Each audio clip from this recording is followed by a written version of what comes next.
বৈঠক শেষে সাংবাদিকদের মোস্তফা জামাল হায়দার 4 থেকে 5 দিনের মধ্যে নির্বাচনের তারিখ ঘোষণা করবেন প্রধান উপদেষ্টা। ব্যাংকের 80% টাকা নিয়ে গেছে, পুনর্গঠনে 35 বিলিয়ন লাগবে বললেন অর্থ উপদেষ্টা।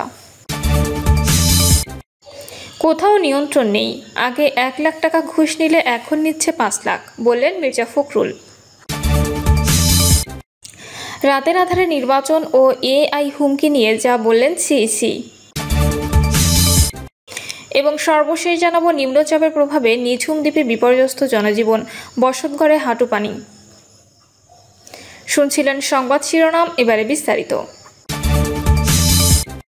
বৈঠক শেষে সাংবাদিকদের মোস্তফা জামাল হায়দার 4 থেকে 5 দিনের মধ্যে নির্বাচনের তারিখ ঘোষণা করবেন প্রধান উপদেষ্টা।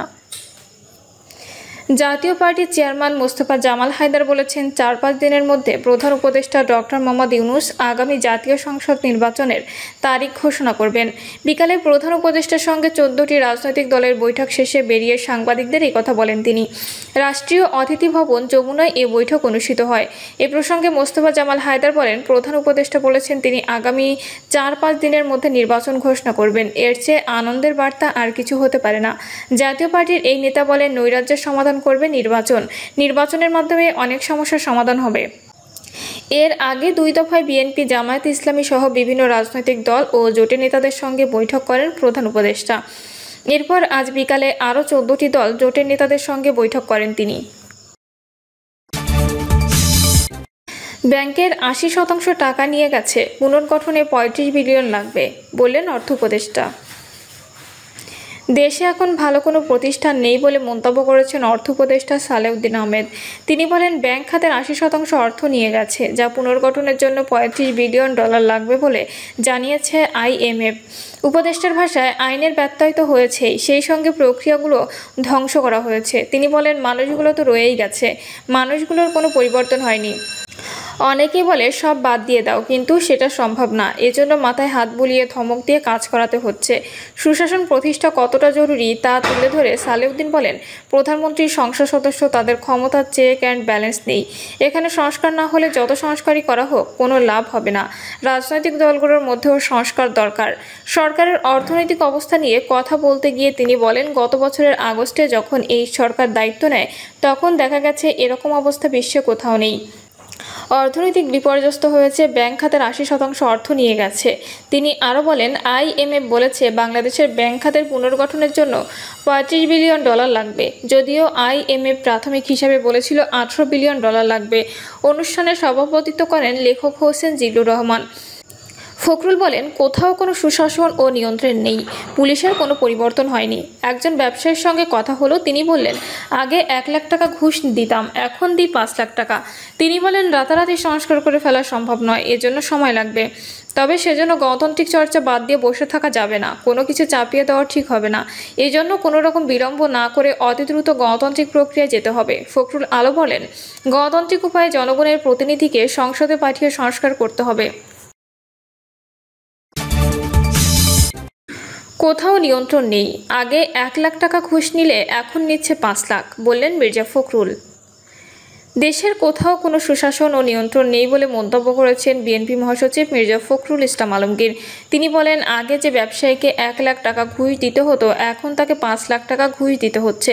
পুলিশেও কোনো পরিবর্তন হয়নি, রাতারাতি সংস্কার করে ফেলা সম্ভব নয় মন্তব্য করে মির্জা ফখরুল বলেন, এজন্য সময় লাগবে। তবে সেজন্য গণতান্ত্রিক চর্চা বাদ দিয়ে বসে থাকা যাবে না, কোনো কিছু চাপিয়ে দেওয়া ঠিক হবে না। এজন্য কোনো রকম বিলম্ব না করে অতি দ্রুত গণতান্ত্রিক প্রক্রিয়ায় যেতে হবে।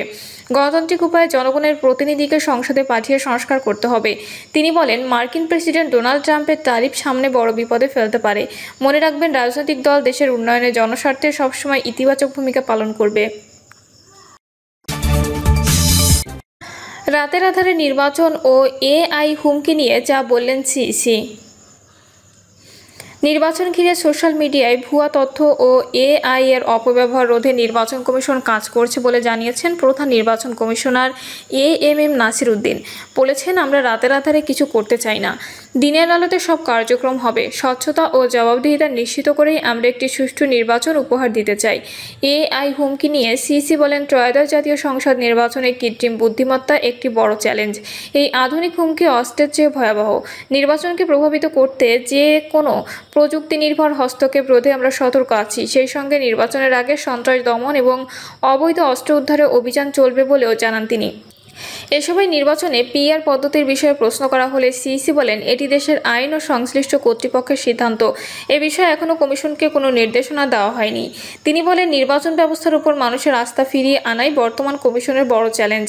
জনগণকে ভোট কেন্দ্রমুখী করতেও চেষ্টা চলছে। নিম্নচাপের প্রভাবে নিঝুম দ্বীপে বিপর্যস্ত জনজীবন, বসতঘরে হাঁটু পানি।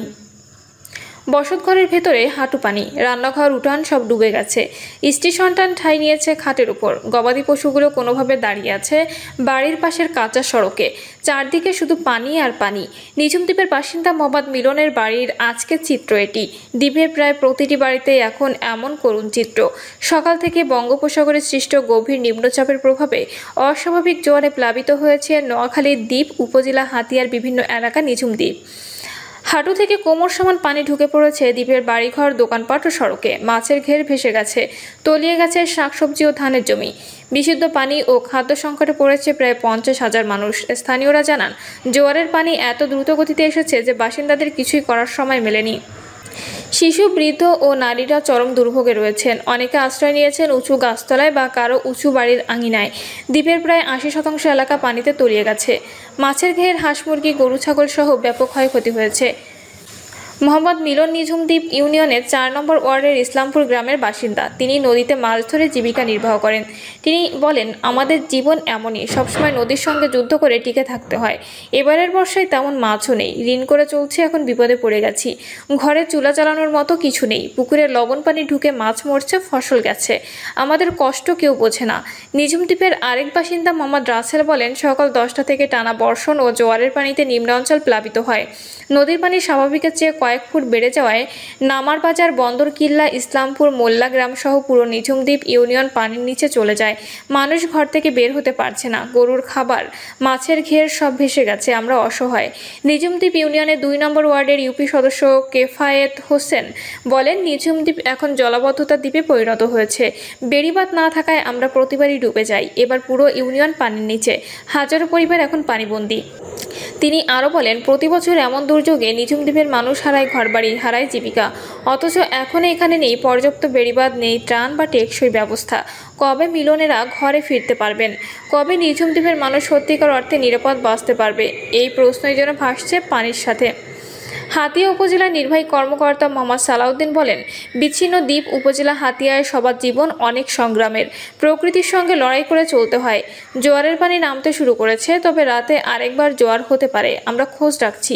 কোথাও কোনো ক্ষতি হলে প্রয়োজনীয় ব্যবস্থা গ্রহণ করা হবে।